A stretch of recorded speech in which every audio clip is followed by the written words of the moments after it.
curiosity. It's one of the foundation stones of growth. Apply it to your journey on AI, apply it to your journey in marketing, apply it to your journey in life.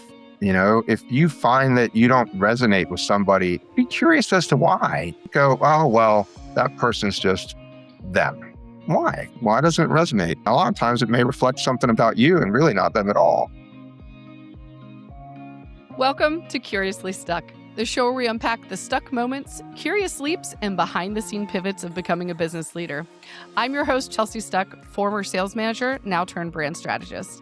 If you're leading a rep firm and just starting to learn AI and food service, this one is for you. Today, we're serving up a great friend and client of mine who's challenged me to think about my business just about as much as I've challenged him back on his. Mike Colligon of High Sabatino and AI Elevates is joining me to discuss our takeaways from the MAFSI Conference and the future of AI in food service. Buckle up, my friends. We have a lot to cover, so let's get curious. Mike, thank you so much for joining me today. I've been so excited to have you here. My good friend Chelsea, I am so glad to be here. I think we're both recovering from a week away at the conference, and hear it in the voice. Yeah. I can feel it in my brain more than anything else. So yes, I'm with you 100%. I'm super glad to be here. No matter how early it is this morning, I kind of feel like one of those guests from the West Coast on an East Coast morning news show going, yeah, I'm good. They don't. It's the suspension of time of a podcast, Mike. Nobody knows that it's 8 a.m. Hence our many sips of coffee or tea. Yep. Well, cheers, Mike. I'm so glad that you could join me. Fun fact for all of our listeners out there. Mike was actually supposed to record with me going into MAFSI, and both of us were crazy busy. A number of scheduling things. And at one point I just said, you know what, Mike, we're going to learn so much and so much is going to happen there. Why don't we just do a recap afterwards? And I think that actually might have been the better move, because you never really know when you're walking into a conference like that. You just don't know what the vibe's going to be. You don't know where people's heads are going to be. I mean, hell, literally 2 years ago, because for those that don't know, this conference is every 2 years, we were going into MAFSI and GBTs dropped that week. That's where we were in our AI journey. And if you haven't figured out now yet or not, we are going to be talking a lot about AI today with Mike, since that is his expertise. And so that blew my mind when I started realizing, because I remember specifically I was going up to speak and I was talking, we were at the point of like, what's good prompting and like real just general, like, the basics, right? And it was so new, we didn't know. And literally GPTs had dropped. And I'm like, I haven't had any time to deal with this. And so this year, I feel like it was a Claude Cowork. Is that what it's called? Claude Cowork? I haven't gotten to dabble in it. Have you? So no, it did drop. One of the keynotes at the conference, the Newscapedia on the AI subject, every time we had a free moment to just chat about things outside conference, he was geeking out about that. He goes, I know it's out, but I can't look at it because I just need like a couple days to like just geek out on it. And right. I haven't looked at it. So that came out during the conference. And as I was listening to a podcast in the rental car, driving out to Orange County from the conference, I heard about this other thing called Claudebot. I think Moltbot was involved. Now it's called OpenClaw. Yes. Yeah. Yes. Now, like it's open source, and he released that, and like the whole internet if you're in the AI space, the whole internet's losing its mind over that. So I came back from the conference and I had all these ideas from the conference, and I'm like, I got to build that.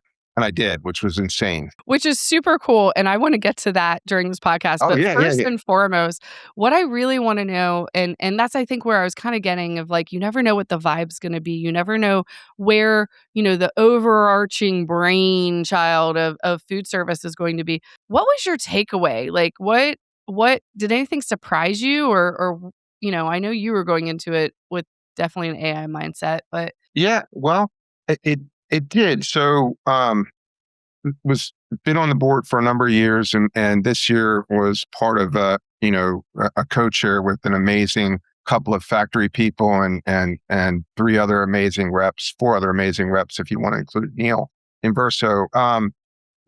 My takeaway was it was AI dominant. Mine too. It was AI dominant. Even with some equipment manufacturers that were there, it was AI dominant. participated in 2 breakouts, gave one of my own. Those were packed. And what I found was like people stayed over. You came into the end of one. I mean, people just, it was 35 minutes past time. They're into their lunch. It's the end of the conference, aside from celebration function at the end. And they're like, but we have a couple more questions. I'm like, I'll stay as long as you like. I mean, I love talking about this. So it was, I would say the big thing was AI dominant. And the other thing was the compelling understanding of the group that I need to do something here. Pandora's out of the box, but I have no idea where to start. I don't know where to start. So it was interesting and compelling, which in a way validated my passion for it and what my goal is to help other people with it. So it was really, really, really fun. And the feedback was phenomenal. I completely agree with you. It was funny because I knew through you and some others there was AI Alley per se that was being planned. Mhm. And I thought, oh, thank God, because there's so much education. AI literacy is something that I know in our marketing community, people are very passionate about. It's something that, within my own organization, all of my team members are getting AI certified because we all have to marketing's been on the front lines of it. We've had tools from the get-go that could help us. We have been affected by things like how search is changing, how people are changing, how decisions are being made. So much has changed in our world that we really had to dive right in. And also, we have the immediate applications to dive right in and use it. And so I think for us, that's where the last conference I was at of like, oh my God, how are you not using this tool? And I could see where it was going, but at the same time, I didn't know enough or feel that comfortable with it myself. Where this time around, what's interesting is that I felt more comfortable with the tool because we're using it every day in a variety of different methods. A lot of people around me are studying it, but I'm with you that I finally felt like everyone around me was at that moment that I was at 2 years ago. And I'm not saying that in a bad way. I'm just saying that like it had mass adoption has now, they've realized like, oh, this isn't going away. This isn't a fad. Oh, this isn't the latest thing. I need to consider this for my business or I'm going to be left behind. And I remember thinking that before. I know you've thought that before. That's why you invested all this time in learning it. So let's talk about that. Like, what have you been doing? And share with us a little bit about your own journey with AI and how you got here to be helping with the conference and speaking about it and whatnot. You mentioned I'm a rep owner, but I'm a remote rep owner. So where majority of my team exists up in the Maryland area around our Jessup headquarters, I'm on any given day kind of a Forrest Gump box of chocolates kind of thing. What is going to take me to get up 95, right? Like,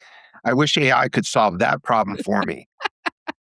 But We'll just have drones. well, yeah, I know. It's coming. I've got one on order. I put my deposit in. What drove me honestly was email, right? Email. Okay. I've been doing this. I don't want to say how long because that's a scary number. And AI Okay. can't fix that either. Yeah, we're into the suspension of reality right now. We're all 25. Yes. Yes. My true story. My wife has never had a birthday cake in the almost 24 years we married that didn't have a 29 on it. Email was the bane of my existence. So if I had to leave my house and go to Bristol, Virginia, or the far western part of the state, that could be over a 5-hour drive, right? So I get up, I click emails, grab a cup of coffee, get my stuff in the truck, and I head out. And all of a sudden, this device here starts pinging like I hit the jackpot at a Las Vegas slot machine. There's text messages, emails, ding, ding, ding, ding. And it's like my heart rate's like cranking up, and you're like, oh, it's not the lottery. So you get your meeting on time because traffic changed, and then you quickly look at something before you head in. You maybe get some lunch afterwards. You kind of scroll through the fires. What can I do? What can I do? Yeah. And then, you head home, and maybe it's been a 12-hour, 13-hour day for me. And I just want to be present at dinner with my wife. She patiently waited. She cooked something on this day, or we're going out. I want to be present, but I'd be sitting there. I'd set a rule for the kids, like, hey, look, no phones at the table. Let's be present while we can. And so now I got my phone in my pocket. It's still going off like a Las Vegas slot machine. I'm having chest pains. I know, like, I just want to see what that fire is. And Yeah. I'd get done and I'd either be half present, my wife after dinner, and I'm like checking through all these emails. My first quest was trying to figure out how to solve that problem, right? I went through a litany of tools, that you can download off the shelf that can organize Outlook. Then this year we transitioned to Google. I found a great tool for that. But it was that. It was, how do I manage that? How do I not let something slip through the cracks? Something simple, which led me down a wild rabbit hole. And I started, well, I can fix that problem. What about this problem? And if the candle in the small flame was the email, right? Wasn't a small flame to me. It was that. The reality became, when my mind got blown, I started to look at it as not this limited tool. You mentioned marketing. You can quickly outline a blog post, give it great information. You still need a human in the loop. It no Absolutely. is or should be going, hey, create a blog post about this. Okay, send. No, it's not how it works. And it's nowhere near what your amazing team does. But, you start to think past that, like, what is it that it can't do? And I say this to people, and I say it with 100% understanding of how difficult it is. Think infinitely. Think Mm, if it I is, like that. how do Wow. it's not like, what's this one thing I want to do, but if I could do anything, what would I do? And then work backwards to solve the problem. It's like a puzzle, right? Like, all right, so how do I get that? I know that vastness of information is in there from the way an LLM was designed, with machine learning and all that stuff. We won't go there. But so it's virtually an infinite amount of information. And it's in space, designed almost like the neural networks of our brain. So it's not linear in where the information is, but we have to be, I'd say, think infinitely, but be linear in how we ask. And the information is out there. A small personal example. We were getting ready for the holidays. My wife was putting some stuff on a shelf similar to the one behind me down in our family room. And she's like arranged some holiday ornaments and then decorations. And then she starts flipping through some books. I'm like, what are you doing? She goes, well, our friend Cheryl asked if I had this book, or if she lent it to me, or did I lend it to her? Where's the book? So I was sitting there working on a project, and I got up, I grabbed my phone, and I took 3 pictures of the bookshelf. And I'm just curiously, like, curiosity, could it work? Right. Like, and then Right? what's the input afterwards? So I took 3 pictures. I think I dumped them I was messing around a lot with Claude, or it might have been Gemini. They all have a little different tweak, similar process. And I said, do Sure. me a favor, design me a library in a Google Sheet or an Excel spreadsheet that lists the title of the book, the author, a summary of the book, if the author's won any awards, like previous New York Times bestseller, whatever, or if the book's won any awards, and generate that in a table. And in 30 seconds, I had an 88 book list spot on for everything that was there. And I mean, so what's the application of that in terms of how do we use that in our business? How do we use that Yeah. moving forward? How do we use that in our personal life? And that's just a simple tool. Well, and I think what I like about the way that you're framing it up, this think infinitely, I mean, let's stop for a minute and just talk about how, to your very point, and how you got to that place is, as a business leader, as a business owner, there are things, I mean, I find myself doing it, right? That get in the way of you thinking infinitely, of you thinking bigger, because you're so busy in the business, you don't get to work on the business. And years ago, when I was at FOH, like, I gave a whole presentation about the difference. And actually, I gave it to rep firms, believe it or not, about thinking in, working in the business versus working on the business, and the importance of doing both and balancing those, because you're never going to get away from working in the business. Like, I mean, we could all hope, and maybe the goal with AI is to make some of that, shorter or more efficient, certainly. But when you're thinking about on the business and the bigger picture, I completely agree with you. And I really like that framework of thinking infinitely, because I'll tell you what, I mean, I'm guilty of it myself, even the team of like, we'll get in the weeds on something and I will stop and be like, oh my God, why did we not apply this tool? Why did we not think of it this way? And it's just because we have that muscle memory, we have that training of doing it a certain way. And it's not, and here we are, and like we're all very comfortable with AI. We have all the tools. I mean, hell, we've built things on the back of websites now that are like our own tools with all of it. Eric nerds out on that.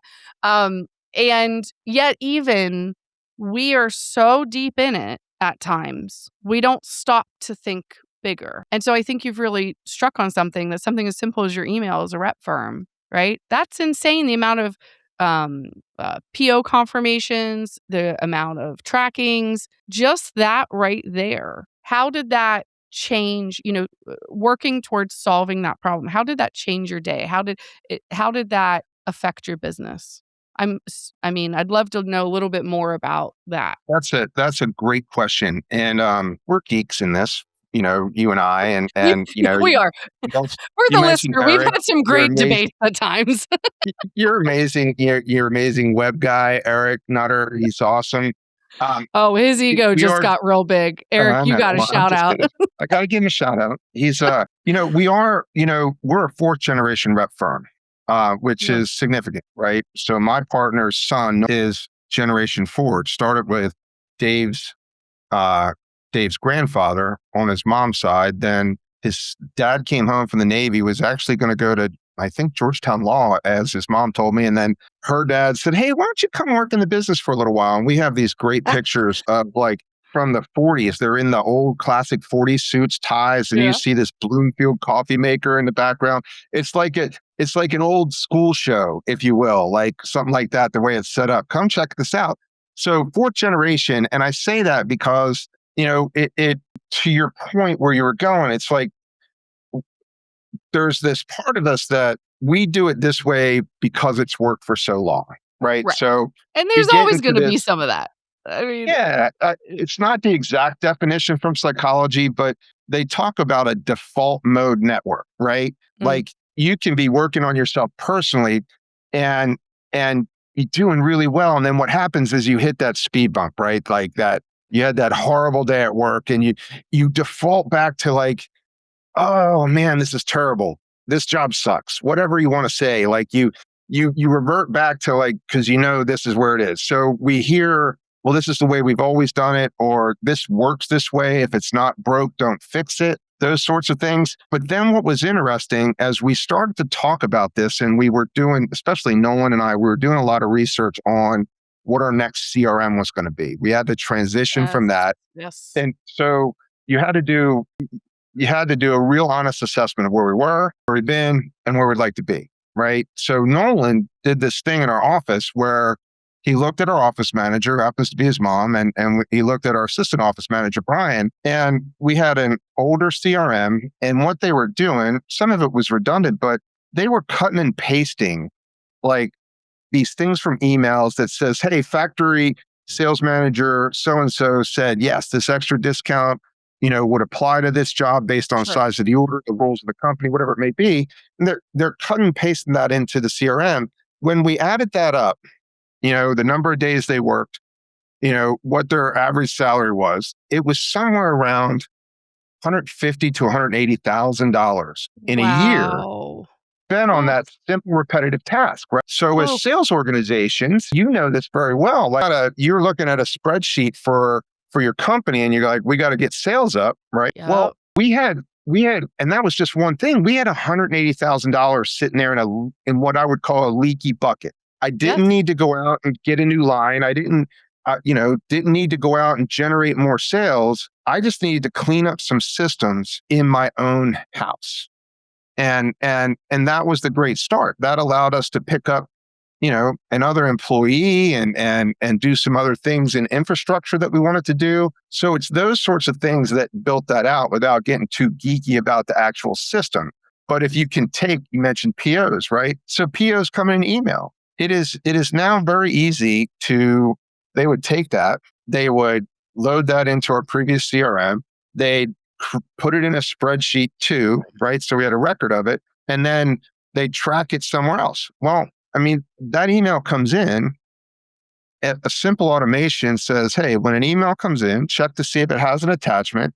If it has an attachment, put it here, right? Then you can do something else, say, analyze all these attachments. Which of these are POs? Put those here. Right now we have a document list of the PO. It can get, our new CRM, if a PO comes in on an email, we push a button and it reads whatever structure that's in. PDF is most of them, reads the PDF, parses it, and then puts all that data in our CRM, which was previously, Well, and what's crazy is that, this is how, I just want to stop for a moment.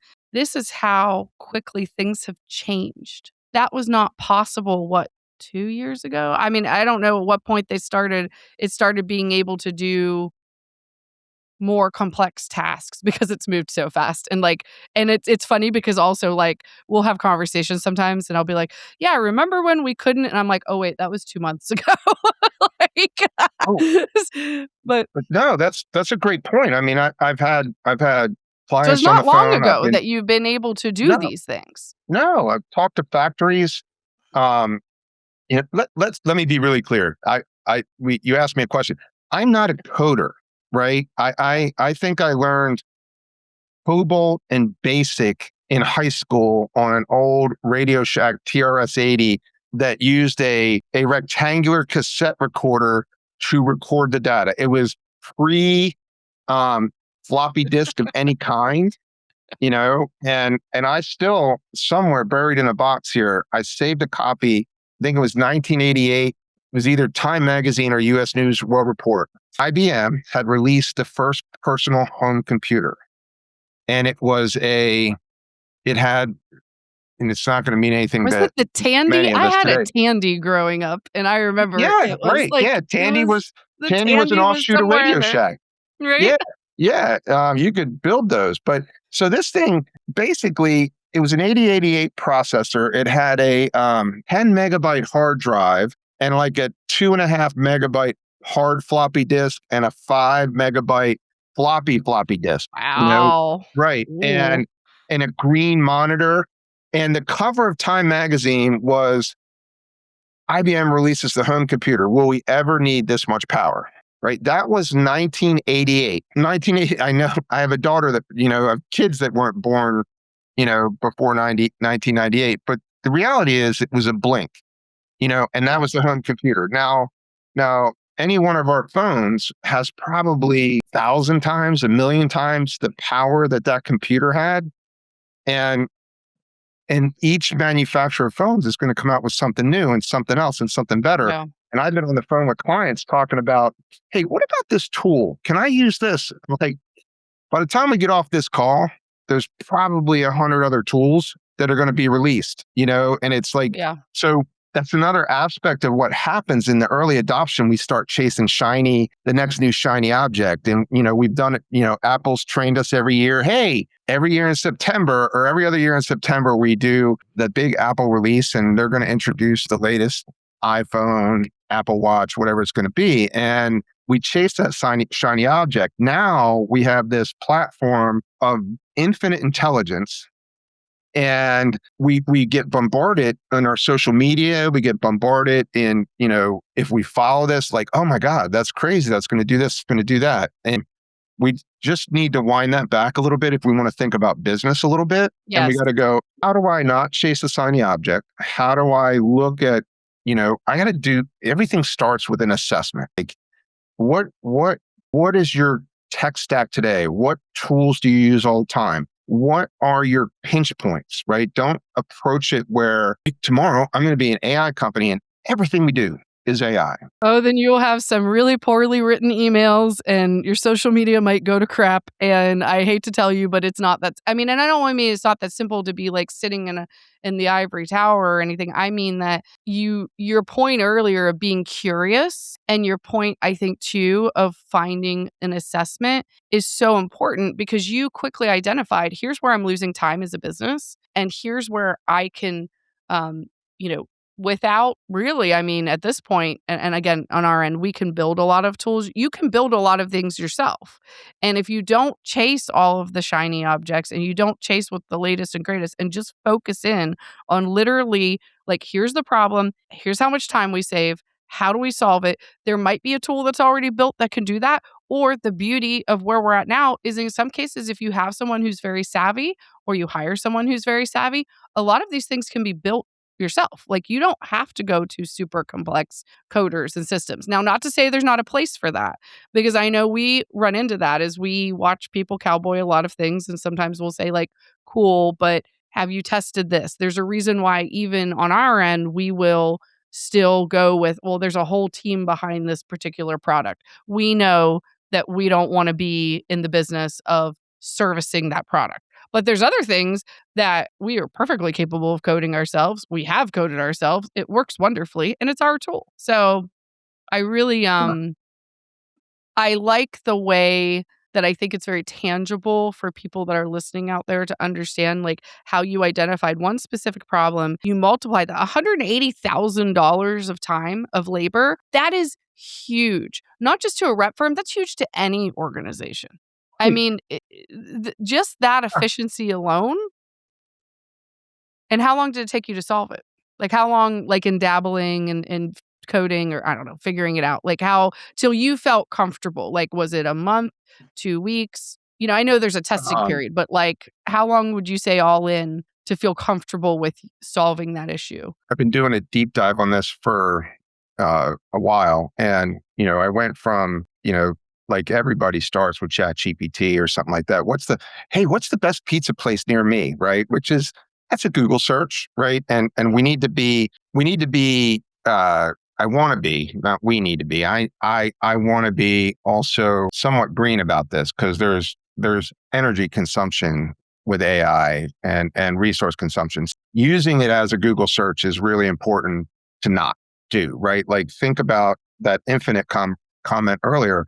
What can I do? So for us, I had a foundation to answer your question. And for us, I think it was, a lot of it was immediately solved just with a tool in the CRM. And then, looking at the automation and how that would flow, um, it took it took 15 minutes to get the idea for the flow.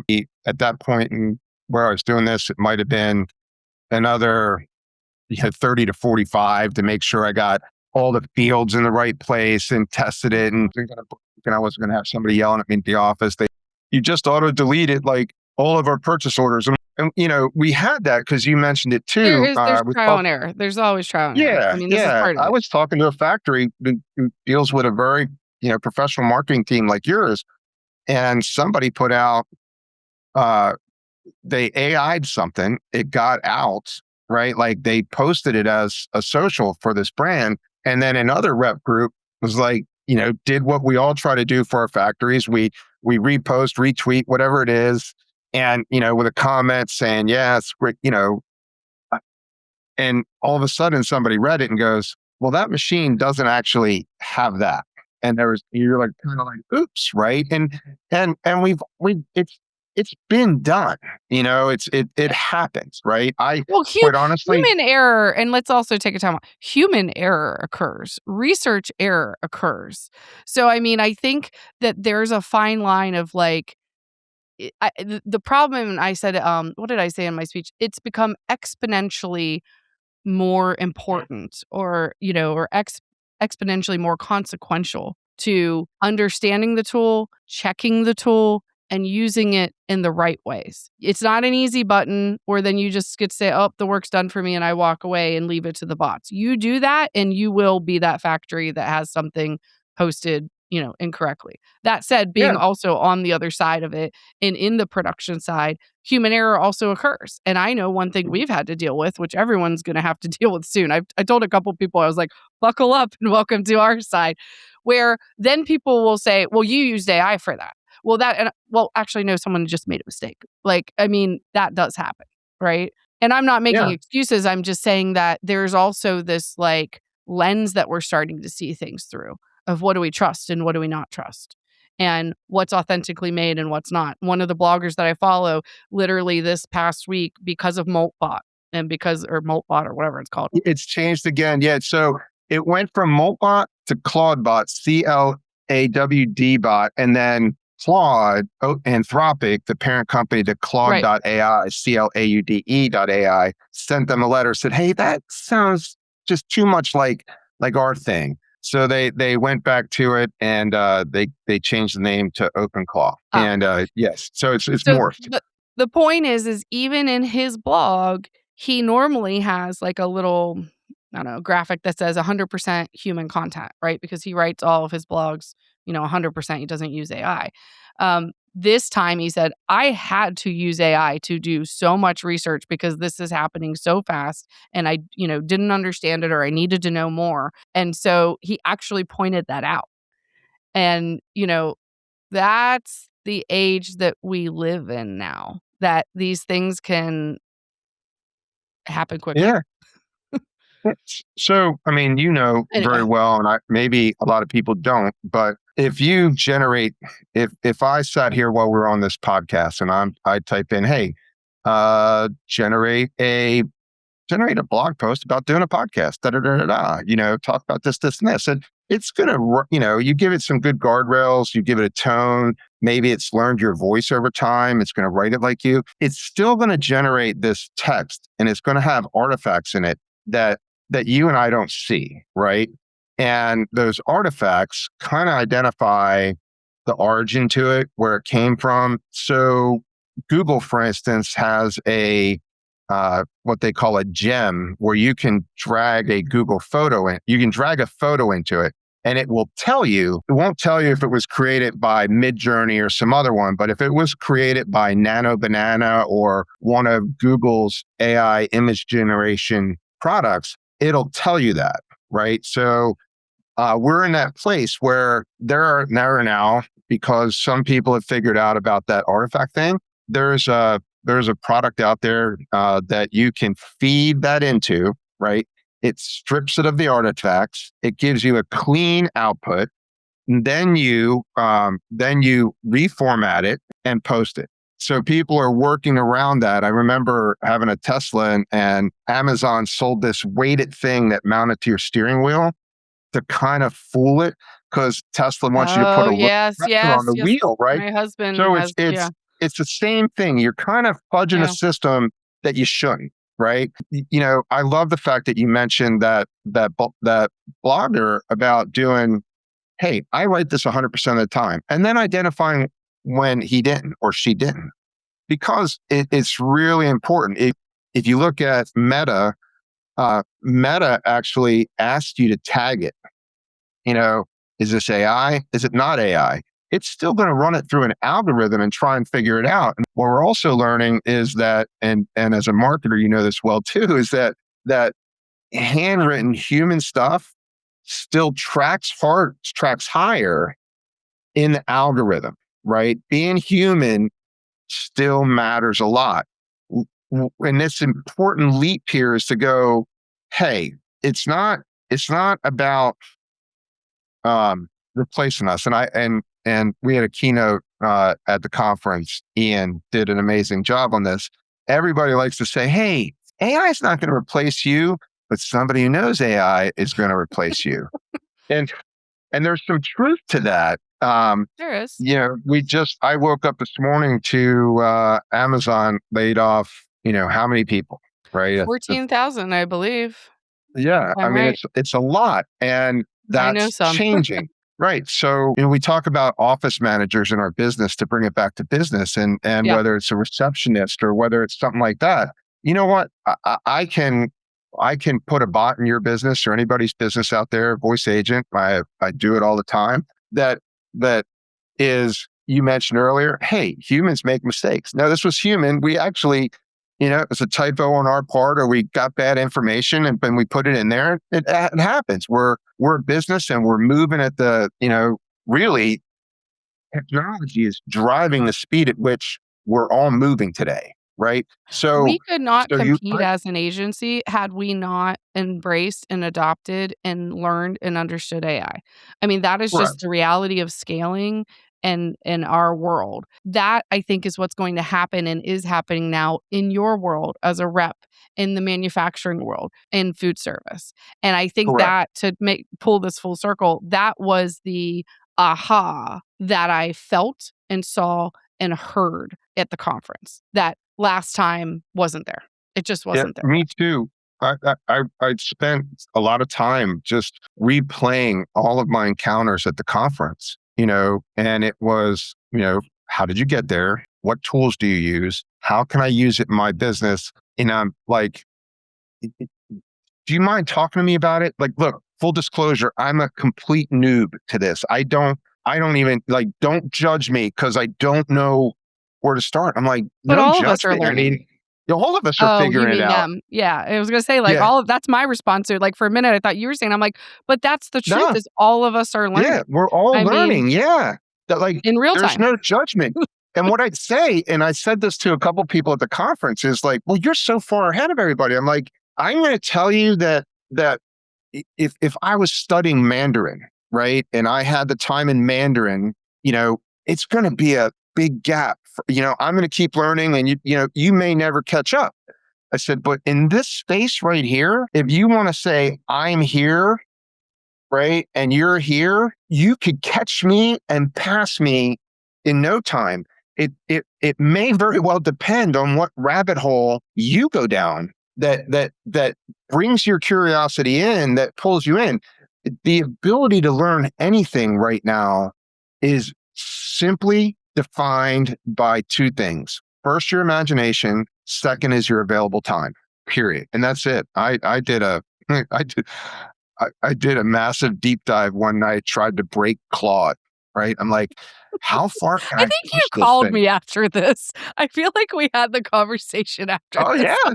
It was nuts. It was crazy what it came up Here, with. did you get stuck in a loop? Because like every now and then I get stuck in like a loop where it just like it just can't get itself out, and you're like, okay, and then you get frustrated and So interestingly, this started at probably 7 o'clock at night. It was after dinner. I was sitting on the couch and I just started asking questions. And I'm like, because I'm a limits guy. I'm like a no limits guy, really, because I want to push all perceived limits. I believe that we can truly be limitless, that limits are learned in many ways. But when I was like, what's the wildest question I can ask this? Like, what's how far can I push this? Then you go, yeah, but why? Or, yeah, but what about? And then you just, one question, one answer.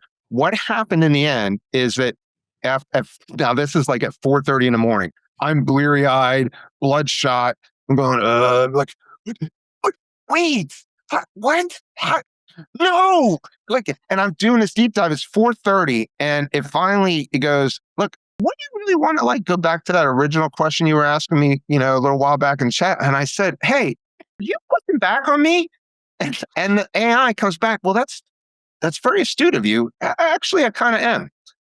We, I think we've gone as far as I can go here. And I was like, I went back, I saved the chat, and it's this whole metaphysical path. Like, if you think about what AI is, and I'll take you there, then I'll bring you back to that thinking limitlessly for work and our business, and then ultimately humanity, right? But I said, hey, all right, so everything I've learned about a large language model is that you break everything down into tokens, and the machine learning has trained you to recognize patterns over time. And you get better and better and better at this with every iteration, with everybody that uses it, that also trains you on these patterns. Basically, in simple terms, if I typed in Mary had a, right? 9 times out of 100, it's going to be little lamb, right? Most recognizable pattern to follow, Mary had a. So I said to Claude, I said, all right, thinking about starting at present day and going back as far in time as your knowledge lets you have, assemble that memory. And what I want you to look for is patterns across that massive span of time that the human mind is not necessarily, is probably physically incapable of comprehending, right? That big span of time. We can crunch numbers in a computer, we can process data in sheets, but to go back and look at the scale of time, every book written, every historical account, and see that. And it came back with these recurring patterns. The information density paradox was one, scale dependent crisis was another, collective cognition inversion was another, narrative calcification, and fragility capability coupling, right? These four things are converging right now in this time period. And, I think in a keynote that was interesting, two keynote speakers talking about AI at the conference brought this back to fire might have been one icon they brought up. The next one was the Industrial Revolution. And then you saw an image of a brain. And it's at each of those times, we created a system where we bettered ourselves as humanity, but it cost us in resources, right? So Yes. fire, wood, all those things, Industrial Revolution, amazing, moved the entire world or almost the entire world forward in so many powerful and life-changing ways. Yet we started to consume more and more fossil fuel, right? And now we're looking at, how do we mitigate our carbon footprint so that we're not doing that? And then, now we have this thing where we have infinite knowledge. It's where maybe Henry Ford democratized transportation, by slowly displacing the horse and buggy. Now if you couldn't afford a horse and then you save money for a car, you could get so much further. It spread the world out. The railroad changed everything. Now we're here. We have the democratization of information. And how do we do that? Right. And So processing a said information. yeah. And it's figuring out how to get it out. Right. We can think small, work on those little tools, solve the leaky bucket problem we had in my business, figure out an email problem. What's next? What's the next thing? How do we dial in our businesses so that we work on our businesses, like you said, and not in our businesses, right? Because we're small business owners. People see us going out and we do sales and we do marketing campaigns, we work with clients. But when this camera's off, I happen to have rare time in my office, taxes, accountants, all that minutia of running a business, right? Employees, those sorts of issues. People. I mean, there's all kinds of, yeah. there's business development, relationship development. Yeah, if you get to that place, right, where my initial notion was email, then I got to that place like, look, I don't, I'd love to cure the world, but, let's start with saving people 10 hours. Like, what would you do with 10 hours a week in your day, right? You're young, maybe you reinvest that 10 hours in your business. You're closer to retirement, and you're thinking about, the value of time and spending time with family and being present. Maybe you invest that 10 hours that way. What you do with the 10 hours is yours, right? Time is that thing where we don't know how much we have in the bank. We don't know when we're going to run out and we can never buy more of it, right? So it takes getting older to realize that, oh, wait, that's my most precious commodity. It's not my house, my car, what I have in the bank account. It's this. And if the goal is we can buy back 10 hours of that time, what does that do for you? And the reality is that as each minutes tick by on this podcast, like 5 to 105 more tools have popped up that can save us that time. Now, we need to be good stewards of that time and leverage that. So for me, what I like to do is I love that in your business, on your business comment you made, because it's spot on. I'm not getting out of the human side of it. I want to use this tool to get more of the human side in it. Yes. I want to spend more time talking to you, talking to my clients, talking to my team, engaging with them, doing that while I want to spend more time out in the field. Like, yeah. I want to be free, for our business and for me and my personal brand, which is a whole other, discussion for another time. I'm a people person and I really get a lot of inspiration, and that's what makes me creative, is getting out there and seeing and hearing and listening. And maybe not all of it is applicable in that exact moment to my business, but that's what inspires so many things, and having your finger on the pulse. And if you're too in it because of minutia and because of things that now tools can save, can help you with, then you're missing out on all of that connection and all of that community. And that's what we crave, And they're saying over and over, community is where the future is in marketing, certainly. Because why? Because we're all, either, I guess, not working from home as much now, but, we're all on a device, we're all on a screen, we're all, getting through the work all day, and and everything is fed to us, is personalized to us, and we're becoming more insular. And so because of that, what do we crave? We crave people. We crave community. We crave belonging. And so I'm hopeful in my business, at least with the things that we're doing, it is freeing me up. We're only 7 years in business, so I still have some building to do.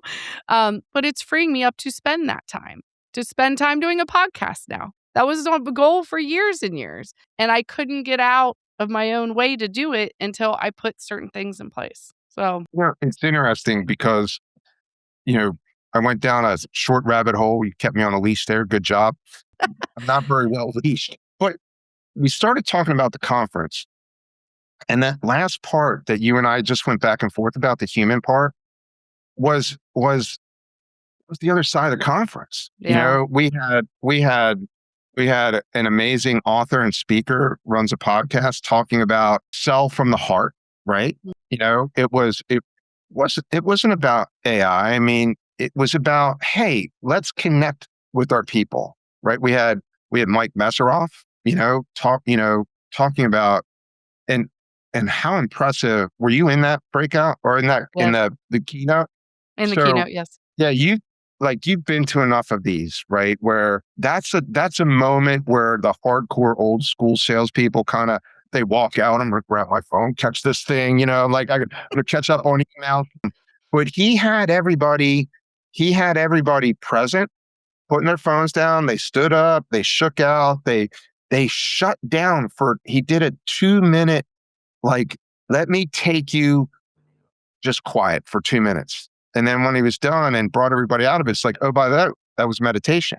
And they're like, everybody thinks meditation is, really, it's that quieting the mind. So to bring the humanity into that end of that last thing was the other part of the conference. And I really was. It was a full circle moment.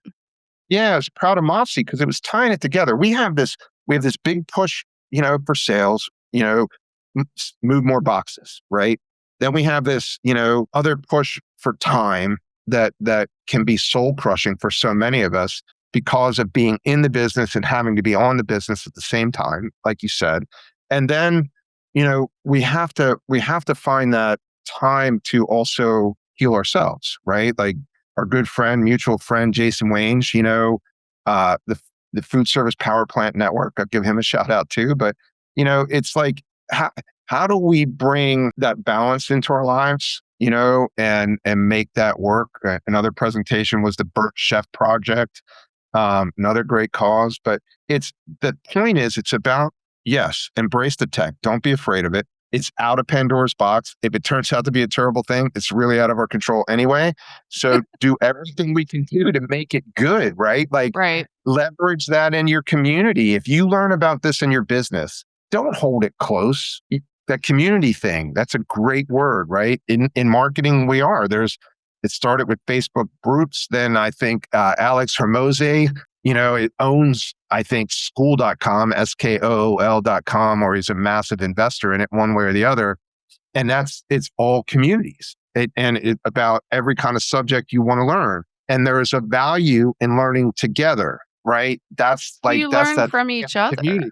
Yeah, learning together. I wouldn't be where I'm at if I wasn't a part of a community on the marketing side. And to be honest, that's how I met Heather. You have some amazing mentors. Right. And they're amazing. And I wish, to the working in versus on, part of my goal this past summer and going into this year was getting the right people in the right positions in my company so I could spend more time there, because I get so much out of it when I am able to be there. But that I'm reading the email skims. I'm still, I'm not as active as I want to be, but that's the goal that I've set for myself, because I can already feel and see. The people that were commenting, I said, hey, I'm going to be speaking, at MAFSI, and I have a breakout or whatever. And I don't know if you noticed, but there were a number of people commenting. They have nothing to do with food service. They have absolutely nothing to do with the network that I have in food service. And my network is what allowed me to start this company 7 years ago. But I've made a whole new community of marketers and really smart, amazing people because, like you with AI, I was very curious and said, if this is the shift I want to make in my career and this is the direction I want to go, I got to find my people. And it's a really beautiful thing when you're all learning together. It is. And I think I said this to you offline previously, but the name of your podcast, Curiously Stuck. Like, I just want to say it's brilliant, to be honest with you. It's a really, when we think about branding Thank and all you. those things that go into marketing and you go like, we want it to resonate. We want it to catch people's attention and we want it to be like on point for what we're trying to deliver. And watching your podcasts and this one, that curiosity, it's the origin of everything. When somebody, to bring it full circle on AI, when somebody says, Mike, I want to do it, I don't know where to start. My daughter's boyfriend, it was his birthday yesterday. He's a realtor, just turned 36 in Birmingham, Alabama. He came up to visit right before the holidays. And he's like, Mike, I've been embarrassed to say this to you, but I'm going to do it because I want to ask. Like, please don't ask me to marry her, or her to marry. Like, don't. Like, where are you going? Right? Like, I'm having chest pain. I'm having chest pains. He's like, not. He's a great guy. Don't suggest this one to them. I'm teasing. I'd be fine with it. He's a great guy, but I'm like, okay, hold on. So, he goes like, I know I need to be doing something with AI. I just don't know where to start. Yeah. And I just said, his name happens to be Mike as well. And I just said, Mike, like, start with what you're curious about. Start with your curiosity. Yeah. I said, I'll tell you what I know about you. And correct me if I'm wrong. You've been taking guitar for a little over 3 years. You love jam bands, big fan of Jerry Garcia's playing style, Anastasia from Fish, and your favorite band is Goose. Okay, I apologize. I don't know who the guitarist in Goose is, right? I said, let's with curiosity. Like I open up, I think, Gemini, and I said, hey, I've been taking guitar for 3.5 years. These are my top 3 guitarists, blah, blah, blah. Give me 3 sets of tabs based on their style of play that I might be able to incorporate into my learning, right? I honestly had no earthly idea what the output would be, right? I'm just typing it in. Hey, let's just see what it says. Right? He brings it out. It talks about the actual, it does a paragraph depth level of, this is actually Jerry Garcia's style of playing guitar. It has a name, it has a structure, it explained it. Then it had like a strip of tab music for guitarists, right? I take notes, right? And he goes, no, it's guitar, call it tabs. I'm like, I didn't even know. So tabs it is. Then it takes Trey Anastasio, his style of guitar player. It's different than Jerry Garcia. He does this. He has a tendency to work these chords pretty hard. It's really intricate finger work, blah, blah, blah. Then he gets to the guitar player, Goose, does the same thing, tabs. And his eyes are like, I had no idea. I said, start curious. I suggested that because of what I know, right? Right. What are you about? He came back with something that I'm like, I didn't see that coming. He goes, I've read a lot about the fire that burned the Library of Alexandria back in ancient Greece. And I've always been really curious about the scrolls that were lost. And I'm like, okay. I had no idea. The things that was going to come out of your mouth, sir, right this moment. That is not we went from Jerry Garcia, Trey Anastasio, Goose to burning scrolls of Alexandria. Yeah. So I type it in and it comes back with 10 pages of information about the scrolls. He got 2 pages in. His eyes are thing. You could almost see smoke coming out of his ears because his brain was just starting to catch fire. But it's be curious. Yeah. Be curious about everything. I think I love Ted Lasso, right? And there's a scene in Ted Lasso, right, where he's playing the guy who used to own the team that he used to coach, who's, plays kind of a jerk on the show, right? And they're playing darts for something and it gets serious. The guy makes a bet. Ted's like, what do I have to do to win here? It's like, well, you need 2 bulls and a 20. 2 bullseyes and a 20. And he's standing there. He goes, when I was a kid, my dad was a coach, and we would go to the pub, we would go to the bar where I grew up every Sunday, and we'd play darts together. And he throws a bullseye. Then he tells a little bit more of the story, throws another bullseye. And he says, I took my son to school, and it said something about be curious, don't judge. And he looked at his competitor on the darts and he goes, had you been curious, had you asked me something about my background?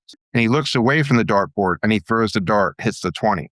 Because you would know that I've been playing this my whole life. Pressure doesn't affect me. But you have to start by being curious, not judgmental. So I think curious, should pervade all of our lives. How do we do it better? How do we learn more about each other? How do we, curiosity, I think, is one of the foundation stones of growth, so apply that curiosity, apply it to your journey on AI, apply it to your journey in marketing, apply it to your journey in life.